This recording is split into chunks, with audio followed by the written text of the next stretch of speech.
Sure, yeah, thanks. I'm Jared Johnson. I'm with First Internet Bank, do SBA lending. Most of our transactions are what we would consider a little bit larger, so 3 to 5 million. We'll definitely work on the smaller stuff, but that's what we're trying to focus on. Been doing SBA lending for 20 years. Last 15 or so has been focused on business acquisitions, or at least that's what we used to call it before search got so popular. But so happy to be here. Happy to answer any questions. How about however I can. Is there a switch? You want me to go while you figure that out, Matthias? Matt Dolsky, Byline Bank. Excited to be here. It's my 4th year sponsoring and presenting at SMBash, so super excited to support the ecosystem in this event. It's a great event. I've been with Byline for 17 years doing SBA lending. I started as an analyst. I think I accidentally stumbled into my first search deal in 2017. Had no idea what search was, and then fast forward 2021, it was basically all I was doing. So really for the last 5 years, my sole focus has been search. We say like SBA lender, right? We're SBA lenders. What does that mean? I was telling somebody yesterday that I think what I actually do for a job is I walk a tightrope in between what our borrowers and clients want and what is the art of the possible inside the bank. And I think the value that I bring is that, like, there's value in the institutions, right? There's value in being with an institution that supports the search fund model and understands what a search deal is. And then for me, I think it's, if I do that walk right, I'm creating certainty for searchers at the front of the process to know what it's going to look like and to get them to the closing table. So, yeah, good to be here. Excited for this. Thank you. Yeah. So, David, first and foremost, thanks for putting this panel together. Honored to be part of the big D. It's always good to be back in Dallas. So, I own Pioneer Capital Advisory. We're a commercial loan brokerage firm. Lots of familiar faces here in the audience. We basically work with business buyers, both on the SBA and the non-SBA side, to effectively be the river guide or Sherpa or concierge to help them, one, determine is their deal SBA eligible or non-SBA eligible, two, what subset of banks is it going to be a good fit for, positioning it to the banks in a way that they can understand, and then walking them down the aisle start to finish. And specifically on the SBA side, we're free to work with, so we only get paid if the deal closes. We work with all the banks here, like Jared, along with Matt Dolsky's bank, and that's kind of what we do. So, Yeah. And I want to go back to that, Matthias, but real quick, just so the audience understands how we're going to kind of break this up. We're going to really 3 or 4 sections. So I want to talk about kind of the process, a lot of the questions that you guys get a lot from searchers. I want to talk about deals in part 2, kind of we're looking for deals and searchers as well as they bring you deals. And then third, I got some questions about kind of the macro environment and some things happening in the industry. And then we'll go Q&A. We've reserved a lot of time for that, so you guys will be able to get your questions answered.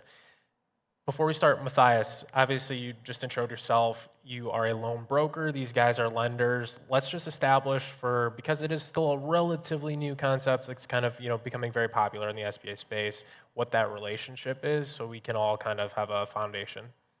Yeah, so basically what a loan broker does is we are kind of the matchmaker knowing the nexus of the banks in their credit appetite in conjunction with a specific deal. And so to David's comment, back when I started Pioneer almost 4 years ago as of next month, there were lots of brokers, but they were very generalists. There weren't many that just did acquisition financing. Now that's rapidly changing. And so the value prop of us is we're sympathetic with the banks, we do lots of business with them, we're partners with them, but we can help you as the buyer save time in making sure that your deal lands on the desk of the right banks. Yeah, I think that makes sense. How do you guys like loan brokers from your perspective? Yeah, no, I think they're very important. Probably the hardest thing for most people to understand is that in SBA lending, every bank is going to be very different. So we all have to follow the SBA guidelines, but then each bank's going to kind of have their own appetite. And so a good broker should know what each bank's appetite is. So depending on the deal when you're looking at it, can usually point you in the right direction. Same thing with usually the lenders. Like we usually know what our competition will do and won't do, but it's extremely difficult for a buyer to understand that it's very different. It's not like mortgage where you can essentially go to any mortgage lender and they'll kind of sort of do the same thing. Unless you've got some kind of crazy deal that you're trying to figure out how to get done, it's more like maybe price shop a little bit and use your friend, right? That's going to do your mortgage. Where with us, you could go to 30, 40, 50 banks and they all tell you no, but it's not because your deal is bad, it's because the bank just doesn't like acquisition financing. And so using a broker makes sense. I don't think that we're going to see them go away anytime soon. So, ends up being one of our biggest referral sources typically. And it is kind of funny. Sometimes I'll be working with somebody and we're working on the transaction, and then I'll get the same deal again from a broker, and I'm like, hey, like what happened? Why'd you go to a broker? Well, I just wanted to double check on your pricing. I'm like, well, it came back to me again, so we should probably work together. So it does happen, but there's definitely a good place for it. Yeah. Yeah, I would say that Matthias, you said getting to the desk of the right person at the right bank, and I think that if I'm doing my job, once the deal comes in, somebody like Matthias shouldn't have to be really. I mean, you'll stay involved. And I know you stay involved all the way through the process, but if we're doing our job on the bank side, we should be making underwriting and closing not painless. I don't want to sit up here and say that underwriting and closing are painless, but where you don't have big surprises and big changes from the way that that loan broker structured a deal and brought it to you on the front end. Yeah, that makes sense. One of the most common questions, and it's a totally valid question that we get from service providers, or as a service provider rather, from searchers. I know you guys get this as well. And Matt, we'll start with you, and I'd like to hear all of your answers, although I imagine it's going to be pretty similar, is when should a searcher start talking to you guys? At what stage kind of in their process, Matt? Yeah, you get this a lot with like when I have an LOI or sometime before that, right? And I always think it makes sense well before LOI. We were just talking backstage about LOIs where nobody has looked at it, and you get an SBA ineligible LOI that you have to then kind of deconstruct. I think it makes sense early on. I mean, what's wrong with a phone call and an introduction to somebody? And I've always said that if somebody wants to send me financials and just talk about a deal, we'll talk about cash flow. I mean, one thing that is definitely true in our world is that if you put me and a searcher and a Q of E provider and a broker in a room and you gave them, all of us, the financials and said, come up with cash flow, I guarantee you we all are going to come up with a different number. So having those conversations and figuring out what that looks like up front, there's no reason not to do that, would be my view. Yeah, same comment as Matt. I would say we like to talk to people when they're pre-LOI. So for some of the folks I've talked to here, they're kind of early stages, deciding if they want to search, or they've just kicked off a search. That's the opportune time for us to speak with you, because we can do a pre-qualification, vet you as a buyer, make sure you're financially qualified, and then you have something tangible to go market with. And then at the point in time you have a transaction or a live deal that you're contemplating taking a shot on goal or submitting an LOI for, we can run that through a cash flow to make sure the structure is going to hold weight. Because one thing is the SBA program, the guidelines have changed multiple times in the last year, whether it's rollover seller equity and not being able to do that with the 2-year personal guarantee, U.S. citizenship, various things, expansion acquisition guidelines. You want to be talking to someone, whether it's Matt, myself, Jared, or one of the other lenders here in this room, to make sure your deal is going to work and that you're qualified as a buyer. Yeah, I completely agree with him. I would also say that looking at deals is probably my favorite part of the job still. So we definitely want to do that and look at it. I'd rather do that than a lot of the other things that we end up having to cover. But again, yeah, it starts you off on the right foot if we're looking at it and helping you making sure the transaction works from eligibility and structure. The last thing you want to do is go to a seller who's maybe already having a hard time selling and get them signed to the LOI, they're all excited, then go right back to them and say, sorry, we actually have to change everything because it's not eligible. It's not a good way to start a transaction. So the earlier, the better for us. Yeah, and we'll get to some of those kind of structuring questions and tidbits later, because I think that's really important, and I want to get to that. But in that first conversation, Matthias, let's start with you. What should, first of all, the searcher kind of be prepared for, ask you? What are you going to ask them? Like, what does that feel like, and how does that relationship work, and how can they be best prepared to present themselves to you? Yeah, so the very kind of initial call, and everyone kind of does it a little bit differently, but one thing I ask is, why do you want to buy a business? What do you bring to an acquisition? Is it managerial skills, running a profit and loss statement, corporate development, sales? What you're kind of the exogenous variable coming to the equation, and so what's your plus or value add? And so outside of that, basically trying to understand if they have a spouse, is a spouse aligned, supportive of the search, and what do they want to buy, kind of where are they in the process?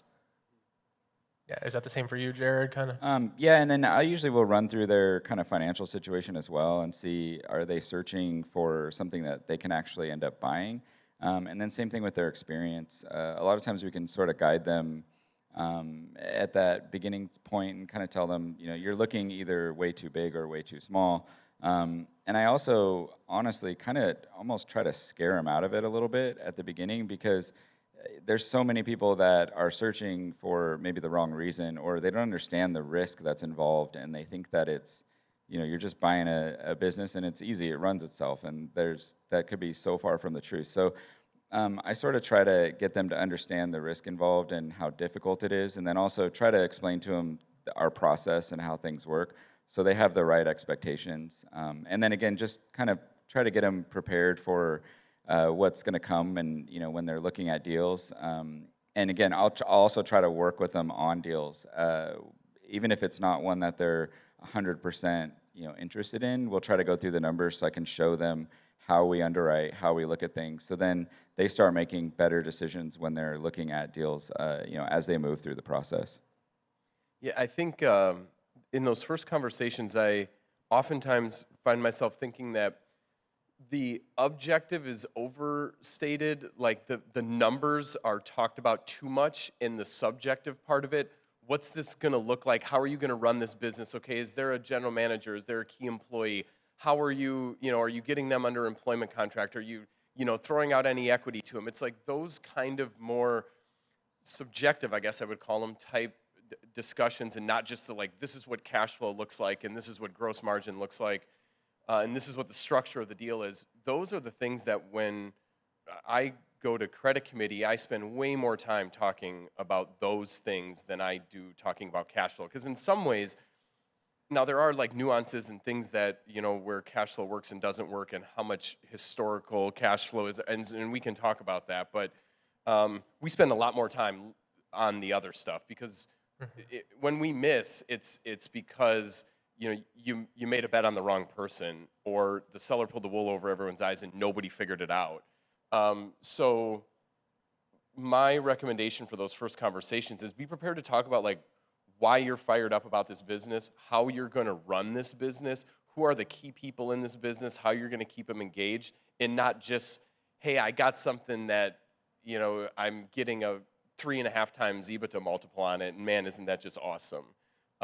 So that would be thoughts that I usually have after having those first conversations. Yeah, and somewhat kind of adjacent comment to Matt is really looking at the organizational chart in the business, if you can get that, and understanding what each person in the business does, and where are you as the buyer going to plug yourself into the organizational chart. Because when you're buying a business, it's not just the earnings, but you're getting the team, and you need to know that the people that are part of the team are going to be part of carrying the torch forward. Because if you're using an SBA loan to buy a business, unless the seller is retaining equity after closing, which involves now them personally guaranteeing the debt, they're out after a year. And so you could be up a creek pretty quickly without a paddle, depending on if they're super operationally involved, more so than they're portraying. Matt, you said something that I want to dig deeper on a little bit, and it's kind of one of the unique, or rather unique aspects of searches, right? You're not just betting on the business, you're betting on the searcher. Particularly for, you guys, if you're going to give somebody $4 million to go buy a plumbing company in Omaha, Nebraska, you're betting on the searcher. Probably, I mean, you tell me, but probably more than you're even betting on the business in a lot of cases. So with that, one of the things that John Matzner was talking about in his, when him and Christian Ruff were talking earlier about hiring was, sometimes you're not going to be able to tell if somebody is X quality, but it's a lot easier to tell if they're not X quality. So tell me, what are those red flags that may be kind of in those initial conversations or as a relationship evolves that are more searcher related and not business related that make you want to run? Yeah, so if you haven't thought through things like licensing and you're buying a plumbing company, just to use your example, that would be like oh no, you really haven't done your due diligence. You probably should think about this a little bit more before coming to a bank and seeking financing. There's a lot of discussion within the search world about post-close liquidity. That's a really popular word with the banks. Post-close liquidity, how much post-close liquidity, and ratios of post-close liquidity. And I think the way, we don't look at it in a sense of like a number or a percentage that we're looking for, but there's more of a soft kind of discussion around, and I'm getting, I hope to answer your question, is that, when you look at somebody's personal financial statement resume, like have they earned the right to be able to borrow $4 million for a plumbing company in Omaha, Nebraska? Right. And so so when you say like, are there reasons to run? Well, if certain things come out in the conversation, but also you just see sometimes where you can tell through the resume, through the personal financial statement, through some of those initial conversations and how they're looking at the business, that they're just not ready for that. Mm-hmm. Does that make sense? Yeah, I think so. Is that kind of how you guys view it as well? Yeah. So Kev, piggybacking off that, right? Like having the rights to be on the field and play. I think when someone gets a lot of liquidity and it's gifted and or they just don't really have that much professional experience, trying to sell your background or have someone like a Matt or Jared selling your background to a credit committee at a bank, it doesn't always go so well. So basically getting those skills and the attributes that you need to be successful, it positions you as an easier client or prospects for the lender to ultimately get across the board. Yeah, I would say at the end of the day, we want these people to pay us back, right? So we're trying to kind of look how have they managed their own personal life historically. We see people every day that have high wage jobs that don't save their money and they're spending a lot of it. And then you see, the opposite where they've got, kind of mid-level wages, but they've done a really good job keeping their debts and expenses low. And typically that translates to the business that you're buying. And so when we're looking at somebody kind of in that situation, I'm thinking long-term, are they going to be able to run this business the same, the same type of way where they're going to have the ability to repay us, save cash, invest in the business, all that kind of stuff. So that's a lot of what I'm looking for. And then also just trying to really understand their experience. There's plenty of times where, you may look on paper and say, oh, they don't, have any kind of experience that directly translates. But then spending time talking to them and understanding really what they've done will get you there. But I would say some of the kind of red flags or things that we immediately would say no to is like not having the liquidity, not having the ability to save that cash, and then just also maybe not having like any kind of experience in an industry that they're looking to buy. I think going back to like 2017, 2016, we were seeing all kinds of people come along. Hey, I'm a searcher. I want to search for business. And they were coming out of undergrad and had no experience. And we were like, no. Like, go do something and come back. And so seeing more people kind of take that track and then come back is creating much more successful buyers. Just one thing to add on that, from the flip side of it, as you're out there talking, and anyone that would be in this room understands and their bank understands the self-funded search model. But if you're out there talking to a lender, and when should a searcher run, if you start talking to a bank about financing or a broker about financing, and they start saying things like, yeah, but you don't you don't have any direct industry experience in a plumbing company. I don't know how we're going to finance this. They don't understand search. Go talk to somebody else. I mean, there's a lot of lenders out there that pretend to do search deals, and you will waste a lot of time if you don't figure that out sooner than later. So do your due diligence on that, and if you start sensing that, man, they don't seem like they do self-funded search loans on a regular basis, go talk to somebody else. One parallel comment to Matt's is like the benefit of SBA lending is all this data is just out there at your fingertips. So you can look up top 100 SBA lenders. There's a list out there. You can run it through Claude, ChatGPT, kind of probe deeper with the SBA FOIA data. So all the information's out there. So there's no reason to be talking to the wrong bank or someone that doesn't do this. Yeah, I like that the conversation has flowed this way because there are two sides of it. There's what you guys are looking for, but I think, beyond percentage points, right, beyond rate, there should be things that the searcher is looking for in their relationship with a lender. So Matthias, because this is, you do this across a number of banks, what should searchers kind of be looking for beyond just interest rates when they're, trying to work with any given lender? Yeah, so one of the most important things I'd say is certainty of closing. And I know that sounds kind of corny in a sense, but working with lenders that do these kind of bigger search fund deals and the business acquisition deals, and really focusing on ones that are not collateral focused, but are cash flow focused. And they understand the first-time business buyer, acquiring a plumbing company, an HVAC company, roofing business. There's even a deal I closed with Matt's bank, not with Matt specifically. It was these guys that bought an aphrodisiac sex chocolates company. So there's all different stuff out there under the sun, and you want to be working with the banks that are looking at cash flow, not collateral, and they're kind of underwriting that as the primary factor. Yeah, I think just experience in general really goes far. Yeah, just like Matt said, there's quite a few lenders that have sort of tried to come into the space. Fortunately for them, they have a lot of money to spend on marketing and going to search events, but then unfortunately for the searchers, they can't get deals done. So you can end up kind of banging your head against the wall like we do when we hear, oh, well, I'm going with this bank because this is what they offered me, and it's really difficult to try to get them to understand, like, hey, this isn't what they really do. I think they're going to struggle with this deal because it just sounds like we're trying to take the deal back or we're trying to take it in general. And it's also hard to not sit there and badmouth competition, right? But at the end of the day, we're trying to help them. We're trying to make sure that they can get the transaction done. You go 6-8 weeks on a transaction and they finally tell you no, like, good luck going back to that seller and saying, I have to start over again with another lender that I should have went with in the first place. So like Matthias said, I mean, really pay attention to how certain are they going to get it done. And that's difficult to kind of figure out on your own. Normally, you can ask the right questions. How many of these transactions have you done? How many people, have you closed in this type of situation?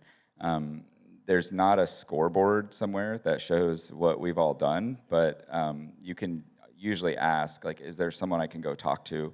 And then ask around who's closed transactions and how did it go? And who did you work with? Who's been successful? But having the right individual at the bank can make a big difference as well. So it's not just, oh, this bank's known for doing these types of deals. Work with the individual that's been doing it for quite a while as well. They usually can figure out how to get things done. And one kind of related comment to that is confirming if the deal has been pre-flighted or pre-vetted by someone on the credit committee. So different banks have different ways of doing business. Generally, you want someone that has some gray hair having looked at the deal because that means it's more likely to pass muster. And the bigger dollar amount, there might be a different committee involved. And so when you're deciding amongst term sheets, whether it's Matt, Jared, or whomever, the more pressure tested the deal's been and the more eyes have looked at it, the less likely it is that it comes back and gets retraded and leverage goes down, additional guarantors get asked for. That's one of the most critical things. I was just going to bring that up about term sheets. I think one question that you should be asking, you should ask me if you talk to me, is how often do you issue a term sheet and then you don't follow through on whatever was put in a term sheet and why? And if somebody can't answer that question, that's also kind of a run situation. The search world is a term sheet world. Like I think everyone that I know on the lending side, we're evaluating deals, we're putting together term sheets. Matthias, you're evaluating term sheets from various lenders and advising your clients on who to go with. And I would never, maybe I shouldn't say never, almost never, put out a term sheet that I haven't talked with either my whole 5-person credit committee or our 2 big voices, our president and our chief credit officer, and either I bring it before the whole committee and we talk about it, or I pull one of those 2 guys aside and we talk about it and figure out, or else a term sheet doesn't go out the door. So you'd think that this would be like common sense stuff. You see it all the time. I mean, Jarrett and I were talking about this morning. I got a call yesterday from somebody. I spent 45 days with a lender. I had a term sheet from them. They totally changed my deal after 45 days in underwriting. Now I'm scrambling. Can you help me? And by the way, now we have this pressure situation because, you know, I come out of LOI now in 20 days or 25 days or whatever it is. That's one question where I think you can glean into how active your lender is and how likely it is that they could give you a term sheet that they're not going to come through on. It's one of the worst things that can happen. And honestly, too, like from the loan broker perspective, like some of these term sheets, like the moment it's signed, I can almost mark it in our accounts receivable aging summary because I know it's going to get approved. And others I can put on top of the toilet paper in my bathroom. And there's 2 distinct piles there. So. And I'd like to point out that Matt and I do have some gray hair, so. A lot. White over there. I think that's great. Well, let's transition a little bit. We've already talked about it, somewhat, but I want to go from like searcher to deal focus now, because that's obviously the other very important piece of your guys' process. So you guys have the best searcher in the world, or one of the best searchers in the world, on a Zoom call with you, but they have a deal that you guys just don't like. What does that deal look like? What are those red flags? Jared, let's start with you. Oh yeah, I think that could be a really long answer. I think there's certain industries that maybe we don't like, and so that could be it. It could also be, of course, if it doesn't meet SBA eligibility. Sure.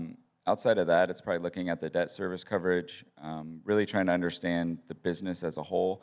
There's a drastic difference between a business that's priced accurately in the searcher's mind and then kind of how it really should look. And a lot of that goes back to the actual organization and the structure of the actual business. So I see a lot of times where it's a 3.5, 4 times multiple, and you start really digging in and there's zero management outside of the seller, and they're the ones doing 5, 6, 7 different things.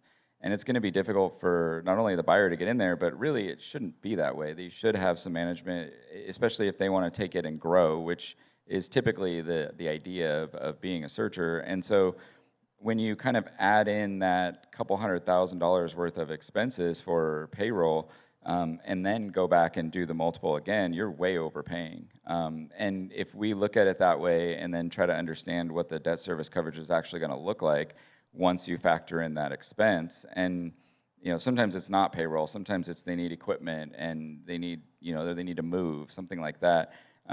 So there's times where you're working through the deal and you kind of discover different things that add into the cost of it and end up kind of moving the needle the wrong way. And so that's probably some of the kind of main reasons. Outside of that, the other thing I would say is there's times I'm talking to searchers and on paper they look great, and they get on the phone and they're just a jerk. And I have a policy, I won't work with assholes, so it's just how it is. If you start being rude right away, I'm done. Go somewhere else. Sorry, you're gonna take over that business and you're gonna run it to the ground because you're gonna run off all your good employees. And on top of that, we're busy. I don't need to work on a transaction where someone's a jerk. So that's usually probably the main things that we come up with. Thank goodness, Kevin and Tara don't have that policy, or else I might be in trouble. Matthias, go ahead.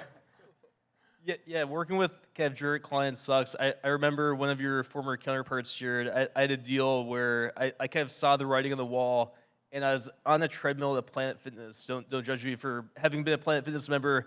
And I texted him, I said, I'm out of this. And so then 3 weeks later, the borrower killed his own deal.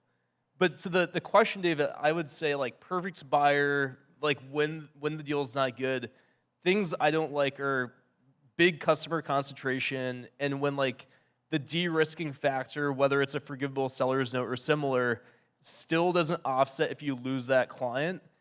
Fast amortizing seller notes, so like sellers that want to get paid back over like a 3 or 4 year period, sellers that have short transition plans and they've been very intricately involved, in the sell side brokers trying to downplay their involvement. And then on the kind of trade deals, like the HVACs, the plumbings, and similar deals where there's not another person that can qualify the license, and people are trying to get very fancy and cute on doing like the RME thing and hiring out the license, and like those don't typically go so well. Yeah, I'll those are great answers, and I would just hone in on the industry. There's certain industries, contractors, construction companies, manufacturing companies, where we feel like you need a specific type of experience to run those kinds of businesses. And if, for example, and that's not to say that we can't get comfortable with somebody. I mean, I've done many search deals for somebody buying a manufacturing company that's not working in manufacturing, but maybe they were a mechanical engineer in college. Okay, that kind of helps us. Like, do you understand, what a blueprint looks like and what a CNC machine is and how to, turn it on if you needed to. I mean, there's ways to get there, but it's a lot more of a conversation. So there could be somebody who looks great on paper, as you said, David, but if the industry of the deal that they bring us is one where we feel like you need to have something more than, finance experience and an MBA, there are those industries that it does get a little bit more involved and challenging, I would say. Yeah. One other comment I'd add too is really trying to understand how involved these sellers are in the sales function of the business. And especially if you're buying a business and you don't have a background in sales, business development, or marketing, if the seller served that function and there's no one else on the team that can do it, you need to be modeling into your projection what it's going to cost to replace them, and trying to figure out how you can get someone good there. Yeah, I think that's a great point. Well, one of the things you mentioned, Matthias, specifics to seller notes. Let's just step back, talk about seller notes generally with these SBA deals. Kind of what is the role, or how have dynamics changed with seller notes in these SBA structures? What works, what doesn't? Just take a step back and tell us a little bit more about that. Yeah, so a seller note from a really high level is effectively part of the purchase price of the business that's being paid out over time instead of all cash at closing to the seller. And so as far as requirements go from the SBA, there has to be a document signed called an SBA Form 155, a standby creditor subordination agreement. And then if you want to use the seller's note towards part of the equity or the down payment, it has to be on full standby, meaning no payments until the SBA loan is paid off. Now, after kind of looking at those two specific things, generally speaking, the purpose of the seller's note is to help de-risk the transition so that the seller has some economic chips on the table to play nice and help things go well. Now, then you kind of look into different nuances on transactions. So if you have a key customer, someone constituting 10 or 15% of sales, you might want to have a lever in that seller's note where if you lose that client, basically the brakes get slammed on the repayment of that note, and or it ultimately gets forgiven.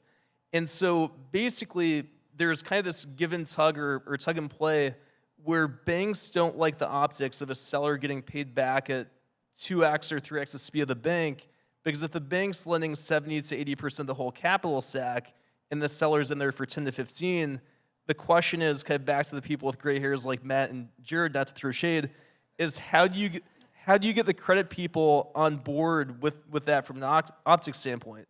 And so sometimes where I've seen people throw the needle here is they'll have a note on, say, an 8 to 10 year amortization where you have a bullet payment at year 4, year 5, And generally speaking, if you've been making 2 years of current payments up until that point in time, you can go back to the bank and just say, the seller's note's coming up for maturity. I've been paying you on time. I maybe don't have enough capital on the balance sheet. Would you be up for re-amortizing this note? And anecdotally, from having worked inside some of the banks, typically the answer is yes, most often. Matt, anything to add? All great stuff right there. I think I like seller financing, except when it's getting paid back too quickly that it messes up the cash flow. And then I have to push back on it. We'll typically allow, now every deal is different. We don't have hard and fast rules about it. If somebody asks me, like, what is your preferred seller financing structure, I would say a 2-year standby, meaning no principal and interest payments for the first 2 years, followed by an 8-year amortization with a balloon after year 4. That would be like right down kind of center field preferred seller note. But we will certainly and do allow for a faster amortization on the seller note than our note, but there's a limit to that too. And typically for us, that's like, if it's getting paid back in, under 6 years, even if the cash flow is not impacted, we're going to push back on that almost out of principle. Like you say that, we feel that that's too fast for, what we're putting out there and how quickly we're getting paid back. But that would be my only comments on seller financing. Like, they're great, but if you ratchet it up too much, you can get in a situation where it looks good during the standby period, and then it's like, oh, now I'm in year 3 and I have this astronomical seller note payment that I have to come up with, and that can be problematic. So you got to be a little bit forward-looking about it. One other comment too on seller notes too is, generally speaking, they're almost always unsecured. So like, sometimes depending on the sell side attorney, not to kind of trek into the legal, they might want to collateralize it with a personal guarantee and/or a lien on something, and that gets super, super challenging because the bank is going to have your full unlimited PG. So even if you're a guarantor on their note, basically they're behind the SBA bank. Yeah, and I think it's important to, like you were saying, the first 2 years standby. I mean, everybody talks about the J curve, and I try to get people to understand, like, the first 2 years is going to be really, really difficult, and you're probably going to make mistakes, and it's going to be expensive. The last thing you want to do is, on top of that, over-leverage yourself with a seller note that is, needing to be paid back when you're choking out the business, when you need capital at, the most important time. So yeah, I see seller notes all the time that are 36 months, and I'm like, I'd almost rather no seller note than have 36 months. So we try to kind of push back and get them to, reorganize it. And then from there, there's so many different ways to be creative with the seller note as well. And what you're trying to kind of mitigate or accomplish with that note. And so having a forgivable note that is tied to, there's so many different things you can tie it to. I just did one that was forgivable, but it was tied to a debt service coverage that the buyer and seller agreed upon. They also were able to factor in a salary, some cash reserves, all of that before they figured out the debt service coverage, and then they would make a payment for the next 12 months based on that debt service coverage from the previous year, and then whatever portion that they didn't have based on the debt service coverage they would forgive. And so it was kind of interesting way to figure out how to get it to work and really not overpay for the business. And again, I think the other thing that we run into a lot is people saying, well, there's a seller note, like everything will be fine. And it's like, no, you need to remember that like the biggest problem we have on deals is the seller. And so I like to say, like, I've never made a loan to an idiot. It's the sellers that are usually causing the problem. Another thing that we've been saying a lot is, like, you have to remember, like, you don't go to jail for violating a non-compete. So, you may have a non-compete, but if that seller violates it, like, now you're suing someone that you just paid $4 million to, and you just put in $500,000, like, good luck. It's not going to work too well. So if you have things like a seller note that's forgivable, or you've got things that are, kind of trying to hold the seller's feet to the fire, it could help a little bit, but just remember, it's not going to just completely fix everything. And one comment, Kevin, adjacent to that, because you brought up the non-compete, Jared, is be leery when you're in the LOI process and you're getting pushback on the non-compete, especially if it's something that seems reasonable, because that could be the first kind of yellow flag or red flag of a disaster, kind of Titanic and iceberg further on post-closing. I've had former clients that they've ran into non-compete issues. There's a guy I worked with last fall where he is going to go into litigation with his seller, not with any of the banks here on this stage, but it's just not, it's not a good situation to be in. Yeah, I would say just one more thing on seller financing. You have to be careful what you agree to. I had a customer, I did his loan in 2021. It was an acquisition loan. He was a searcher. The parameters of the seller note were such that he couldn't. It was a manufacturing business. It was a precision machining company, and he couldn't make changes to the business. He wanted to change ERP system and some other things, and the terms of his seller note prohibited him from doing that because they had, the seller had access to certain levels of financials and things, and he literally was not able to change some things in the business until he got the seller out. So a lot of times I've seen where like the seller is very important right up until the point where you want them totally out of the deal. They're really critical to the transition and you want them to be there. And then I think for most people, after, that, even 6 months, 9 months, they've got the business figured out. It's like, okay, now, I kind of want them off my back. So be mindful too of what you are agreeing to, and legal minds and things here that could talk about that, and that you're not hamstringing yourself post acquisition. I want to rip off a couple quick hitters and then go to the audience Q&A and then come back. First of all, just briefly, what are some of the most common SBA ineligible structures that are brought to you guys? Yeah, probably earnout is probably the most, the one we see the most, which then usually you'll use a forgivable note. So see that quite a bit. That and then not putting in a full 10% of the project costs. It's important to remember that it's the project cost, not the purchase price. So see LOIs a lot of times that have it written with 10% of the purchase price.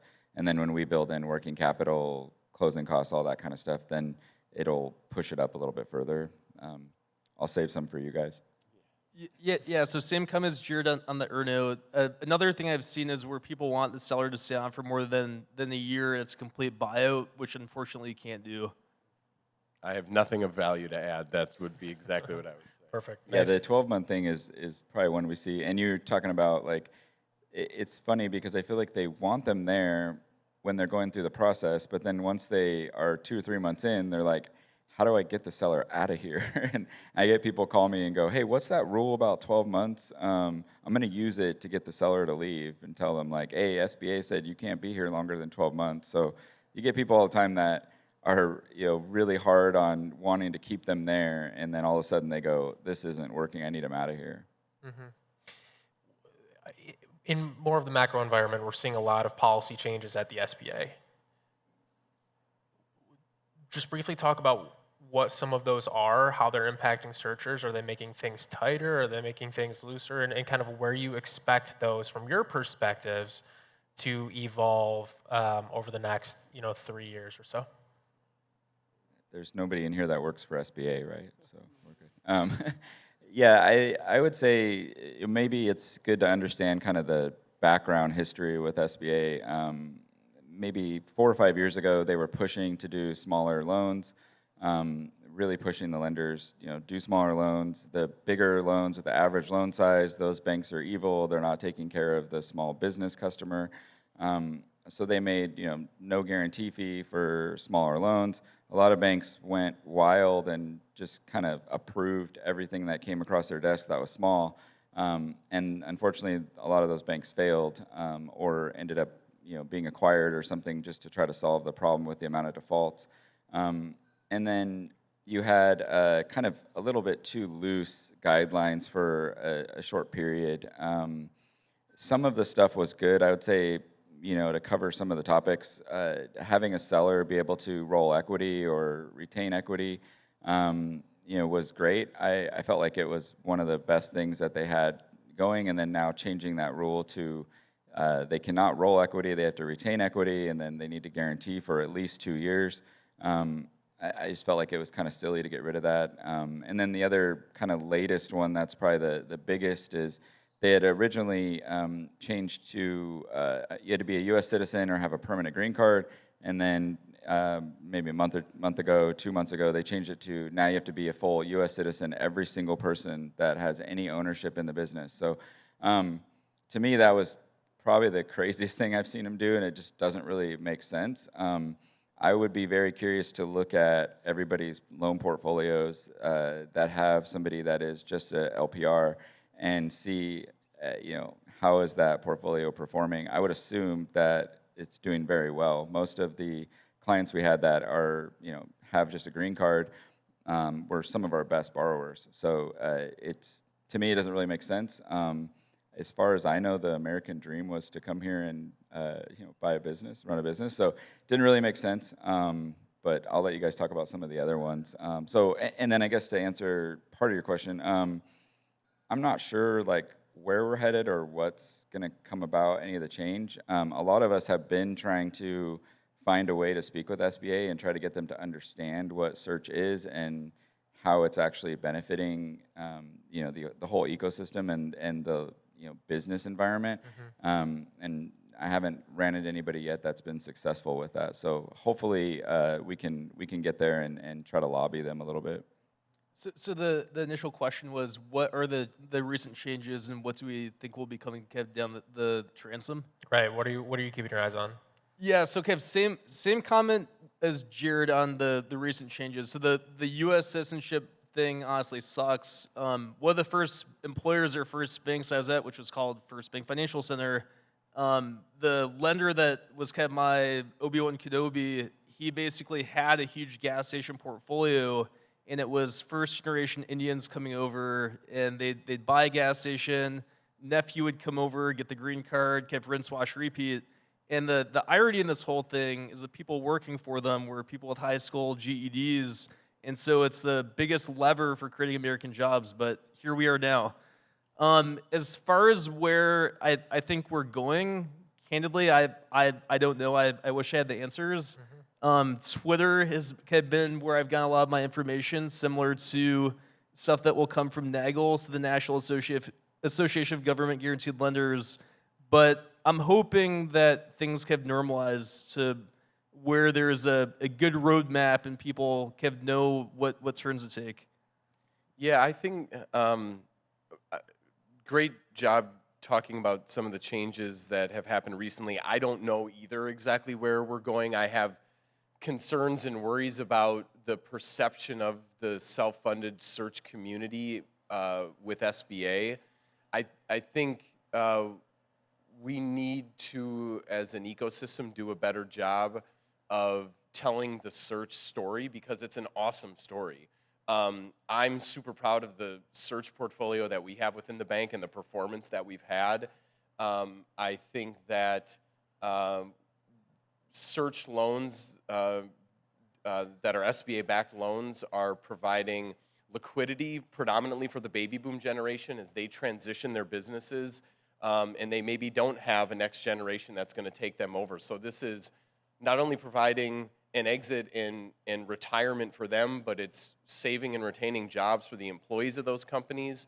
And I think there's been some misconceptions at SBA about what actually search is. So one of the things that I'm convicted to do coming out of here is do my part in that endeavor. But I do have concerns about it. But to Matthias's point, I don't have a crystal ball either. So I don't know what's going to be coming out. I understand there might be a new SOP in the coming months that SBA will. That's their standard operating procedures that they release, which is the guidelines by which you have to underwrite and close loans. So we'll see. And in the meantime, like I said, I think I'll just keep telling the story of self-funded search deals because I think it's a really good story. Okay, we're just going to take a small handful, given time constraints, of audience questions, and then these guys are going to be around next few days to answer more questions. So why don't we start? Anybody raise their hand? Questions? There we go.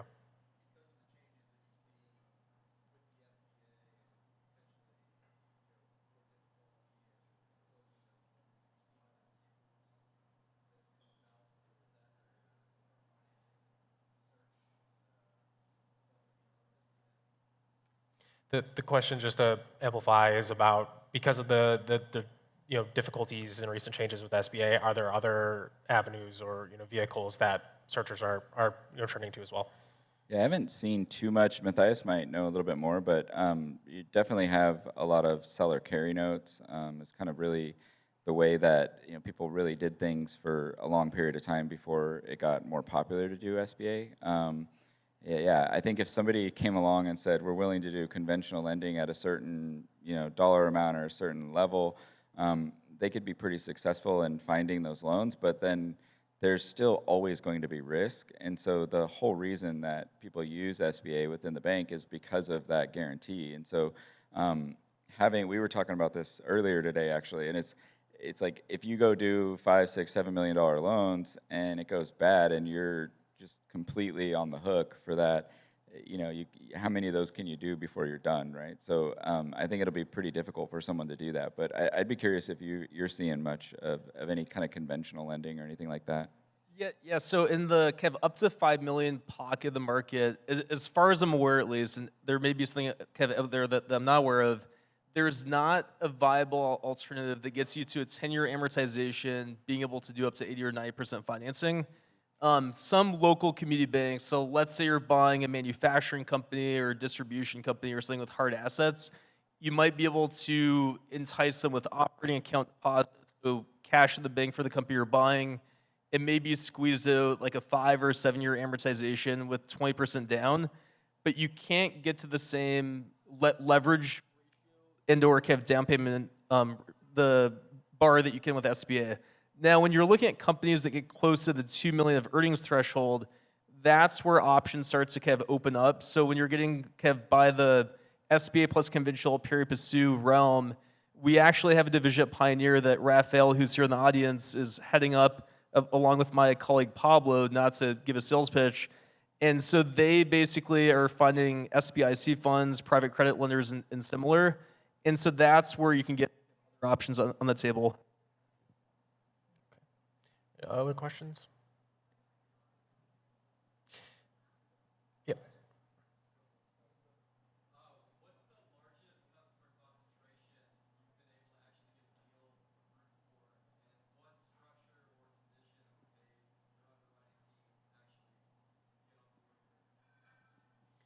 Ever would be tough to answer. I had one in the last 2 months with a 40% customer concentration for a manufacturing company, and the types of questions that we're going to ask with that are we're going to want to dig in and understand who that customer is, how long, payment histories. We're going to ask a dozen questions or more about that particular customer and really want to understand and how durable that customer is. It's not a it's for the at a point it would become undoable, 80% concentration or something like that. But, for us, something in that 30 to 40% range is not going to kill a deal if we can get satisfactory answers to those kinds of questions. Yeah, I'd say pretty similar, but one thing that people kind of forget about a lot is there's a lot of companies that maybe only have like one kind of income source, right? They may be working with the government or have a government contract. We've done quite a few deals where they've got multiple government contracts or they're covering multiple different avenues, but they're all military based or something like that. I just did one. They had a contract for IT. They had one for training. They had one for kind of like call center stuff like that. It was all military related. So really, then what we're trying to look at is how long are those contracts? How do you get out of them? Does the buyer have the qualifications to retain those contracts? Do they need to do a stock purchase to make it easier so they don't have to go back and redo all that?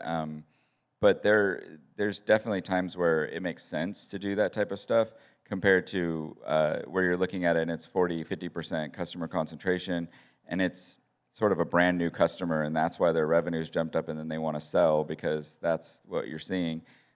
Really, at the end of the day, what we're trying to understand is how do we mitigate that risk? Is there something that can get us comfortable with the fact that either it's a very low likelihood that they're going to leave, or if they left, how would the business look? So if you have the ability to show how that could look afterwards, and we can still feel comfortable with their ability to repay the loan, then oftentimes we can get comfortable with it. So I can't remember the exact percent, but somewhere between like 30 to 40%, give or take. Yep. We're running over time here, so guys, I want one more question, and if you guys have any additional questions, like I said, they'll be around. But I want to ask one more question. I want 30 seconds each. Tell me one thing you guys have never said at an ETA conference before. Jared, you're thinking about it, so let's start with Matt. Never said before. You guys do a lot of them. Oh, man. I got to think about that for a second. I don't know. Either you guys have an answer off the top of your head? I would say, I like doing kind of weird deals. So if something comes to me and I'm like, I've never worked in that industry, you kind of try to say, like, Matt, I know, especially when we've been doing this forever, it's like, oh, I've done everything. And then you get some business and you're like, oh, I never thought about that. I've never done that. So I kind of enjoy when you get something, of course, we want to work on everything, don't get me wrong. But at the end of the day, when I see something that's like way out in left field, I'm like, I kind of want to do that deal just so I can say I did another industry or something.